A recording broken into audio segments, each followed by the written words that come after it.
మార్పుల గురించి రాజ్యాంగాన్ని మార్చే విధానం గురించి వారిని అపాయింట్ చేశారు. 2002లో 10 మందితో కూడుకున్న జడ్జిలందరూ కలిసి నివేదిక ఇచ్చారు. అది ఇప్పుడు కనిపించడం లేదు. First point. సెకండ్ పాయింట్, 1925లో రాష్ట్రీయ స్వయం సేవక్ సంఘ్ మొదలుపెట్టినప్పుడు డాక్టర్ కేశవరావు బలిరామ్ హెగ్డేవర్ గారు స్వతంత్రం కోసం కొట్లేవాడు చాలామంది ఉన్నారు. హిందువుల యొక్క హక్కుల కోసం, హిందూ సమాజం కోసం పనిచేసే వాళ్ళు లేరు. అందుకోసమే నేను ఆర్ఎస్ఎస్ను ప్రారంభిస్తున్నా. 100 సంవత్సరాల లోపల ఈ దేశాన్ని హిందూ దేశంగా ప్రకటించే విధానాన్ని కార్యాచరణ తీసుకొని ముందుకెళ్తామని వారు మొదలుపెట్టినారు. ఆ రోజు ఆ 100 సంవత్సరాలు 2025 ఇప్పుడు పూర్తి కాబోతుంది. వారి తర్వాత బాధ్యతలు తీసుకున్న గోల్వాల్కర్ గారు రాసిన రచనలు మీరు అందరు చదివినారు. బంచ్ ఆఫ్ థాట్స్ కాకపోతే ఇతర విషయాలు.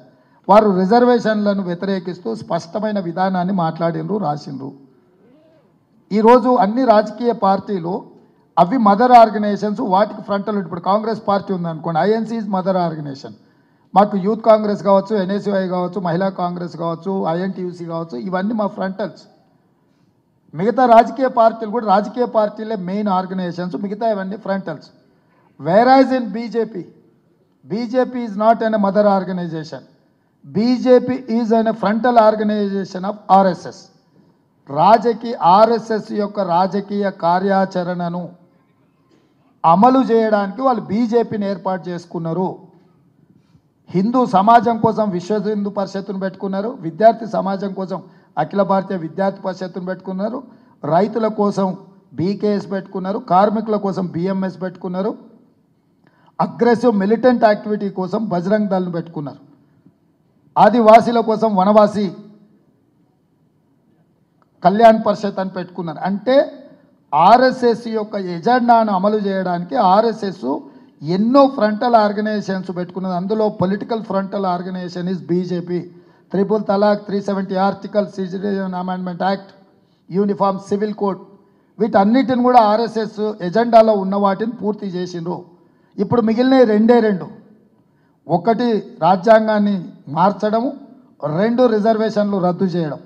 ఈ రెండింటిని అమలు చేయడానికి 2/3 మెజారిటీ కోసం ఇస్ బార్ 400 పార్ అనే స్లోగన్ తీసుకొని 400 సీట్లు వస్తే 2/3 మెజారిటీతోని సభలో పాస్ చేసి మోర్ దాన్ 50% రాష్ట్రాలలో ప్రభుత్వాలు ఆమోదిస్తే ఆ బిల్ పాస్ అవుతుంది. అందుకే 8 రాష్ట్రాలను ప్రతిపక్షాల కూటమిలో ఉన్న ప్రభుత్వాలను పడగొట్టి వాళ్ళు సొంత ప్రభుత్వాలు ఏర్పాటు చేసుకున్నారు. ఈ 2025 అనేది మనకు అత్యంత కీలకమైన సంవత్సరము.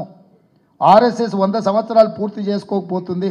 ఆర్ఎస్ఎస్ భావజాలాన్ని పూర్తి స్థాయిలో ఈ దేశంలో అమలు చేయడానికి అగ్రెసివ్గా బీజేపీ ముందుకు రాబోతుంది. ఇది ఐడియాలజికల్ వార్. ఈ ఐడియాలజికల్ వార్లో వాళ్ళు దేన్నైనా స్టేక్ చేస్తారు, వాళ్ళ విధానము.